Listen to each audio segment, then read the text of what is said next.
জগন্নাথ, জয় জগন্নাথ। বলবো কি, পূর্ণিমারে প্রত্যেক পূর্ণিমারে আমার হোম হয়, প্রসাদ ভোগ বিতরণ হয়, ভোগ হয়। এই মন্দিরটা কত বছরের? মন্দিরটা আমি তো বলতে পারবো না, কিন্তু এটা 3 পুরুষ হয়ে গেল।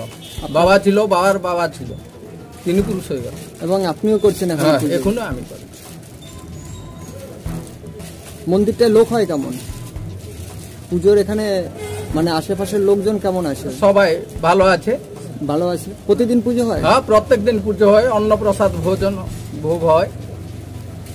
এমনি পূর্ণিমারে বড় আকারে হয়। পূর্ণিমায় বড় করা হয়। আর রথ চলে, রথযাত্রা। হ্যাঁ, রথযাত্রা হয়। মাসিঘর ওইখানে হয়, মাসিঘর 9 দিন ভোগ হয়। প্রত্যেক দিন বড় ভোগের দিন মিনিমাম 5-7 হাজার লোক খায়। 7 হাজার লোক খায়। প্রতাপ কুমার পান্ডা। প্রতাপ কুমার পান্ডা। বস্তিতে যখন ছিল, বস্তি যখন আমরা এখানে সবাই থাকতাম, ঠাকুরের পুজো টুজো ভালো মন্দ, রথযাত্রা হোক, কোনো পূর্ণিমা হোক, সংক্রান্তি হোক, যা কিছু হোক, আমরা সবাই একসাথে সামিল হতাম। সব কিছু কথা এগুলো কেউ থাকতে পারে না। আর যিনি জগন্নাথের সেবা করেন, সবটা উনি একাই আছেন এখানে। তারপরে সব রকম সমস্যাই এখানে আছে, লাইটেরও ভালোভাবে কিছু থাকে না। আর উনি খুব অসুবিধায়ও থাকেন সবসময়। আমরা যতটা পারি আসি, ঠাকুরের সেবা কাজ করি, আবার চলে যাই দূরে। আপনার এই যে দুটো কমপ্লেন এসছে যে মন্দিরটা নাকি ভেঙে দেওয়ার কথা বলছে, আমরা শুনেছি, কিন্তু আমরা তো শুনেছি যে ভেঙে দিয়েছে। আবার পাশে বলছে মন্দির করে দেবো। ওই মন্দির, ওই যে মন্দির করা আছে, মন্দিরে তো ঠাকুর থাকতে পারবে না, ঠাকুরের সেবাও করা যাবে না ওখানে, ঠাকুরের পুজো টুজো কিছুই ওখানে হবে না। কিন্তু ওটা একটা মন্দির নয়, ওটা ছোট্ট একটা ঘর করে দিয়েছে। ওই ঘরে গিয়ে কত বড় ঠাকুর ওটা থাকতে পারে। রথযাত্রা হয়, রথের কাঠ থাকে, ঠাকুরের বাসনও আছে, যে সেবা করবে সেও থাকবে। উনি কোথায় থাকবেন?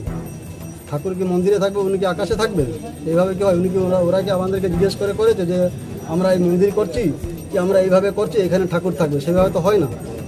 যে কেউ এসে একটা মন্দির বানিয়ে দিলে এখানে ঠাকুর চলে যাবে, কি ঠাকুর চলে যাবে? প্রশাসন থেকে আমাদের প্রশাসনের কথা তো আমি জানি না। আমরা চাই ঠাকুর যেখানে আছে, যেভাবে আছে সেইখানেই থাকবে, মন্দির ওইখানেই হবে। আপনার নাম? আমার নাম হচ্ছে উদয় রথ। আমি এখানেই থাকি, আগে থাকতাম, এখন আমি অন্য জায়গায় থাকি। আমরা সকালে সন্ধ্যাবেলা সবসময় এখানেই আসি। পুজো একটু ঠাকুরের মানে ভালোভাবে হতে পারছে না। যে পূর্ণিমা হোক বা সংক্রান্তিতে হোক, আমরা আরও যত পুজো আমাদের হয়, রথযাত্রা হয়, সবাই দূরে দূরে থাকি। কিন্তু এখানে আসবো, এখানে থাকবো বা এখানে থাকার জন্যে আমাদের বহুত অসুবিধা হয়। যা আসি এখান থেকে ঠাকুরের দর্শনও করি, করে যতটা নিত্যকর্ম করে দিয়ে ঠাকুরের আবার যে জায়গায় চলে যায়। কিন্তু বহুত অসুবিধা হচ্ছে আমাদের এখানে, জলের সমস্যা অনেক। যা কি জল পাচ্ছি না, না বাথরুমটা আছে, বাথরুম নেই, ঠাকুরের পাশে বাথরুম নেই। কেউ একজন লোক আসলো বাথরুম করবে, কিন্তু বাথরুমই নেই। এখনই যে বিল্ডিংটা হয়ে যাচ্ছে, পাশে বিল্ডিং হয়েছে, কিন্তু পাশে একটা বাথরুম আমাদের এখানে ঠাকুরের যখন আছে পাশে বাথরুম, একজন লোকে বাথরুম পাবে বা একটু হাত পা ধুবে জলের জন্য, কিছু সে ব্যবস্থা কিছু করেনি এখনো। এই সমস্যা নিয়ে আমাদের পড়ে আছি যে ঠাকুরের কী হবে কি না, সেটা জগন্নাথ নিজে বসে আছে, ওরা নিজে বিচার করবে। আপনার পৌরসভা কিছু জানাননি যে আমাদের বাথরুম? পৌরসভা তো সবাই জানে, পৌরসভা জানে, পুলিশ জানে, এখানে প্রশাসনের যারা আছে সবাই জানে যে এখানে বিল্ডিং হচ্ছে, লোকে কীভাবে আসছেন। পৌরসভাতে ডেলি তো যাতায়াত করছে এখান থেকে, কিন্তু ওদের সামনে তো দেখতে পাচ্ছেন যে নিজে যে আছে, আমাদের কাউন্সিলর যে আছে, ওদের নিজে সবাই জানে। আমার নাম ঘনশ্যাম পাড়ি। ঘনশ্যাম পাড়ি। দাদা, আপনি এখানে পুজো দিতে এসছেন? হ্যাঁ, আমি পুজো দিতে এসেছি, আমি পাশেই থাকি। পাশেই থাকেন?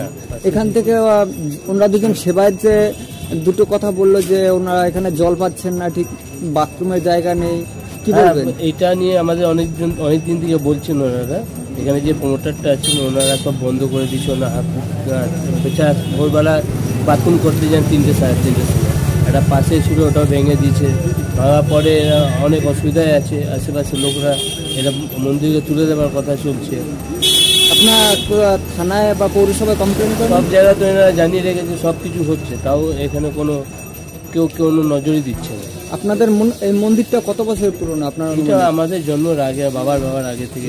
বাবার আগের থেকে দেখছেন, কিন্তু এখানে প্রমোটার তুলে দেওয়ার চেষ্টা করছে। হ্যাঁ।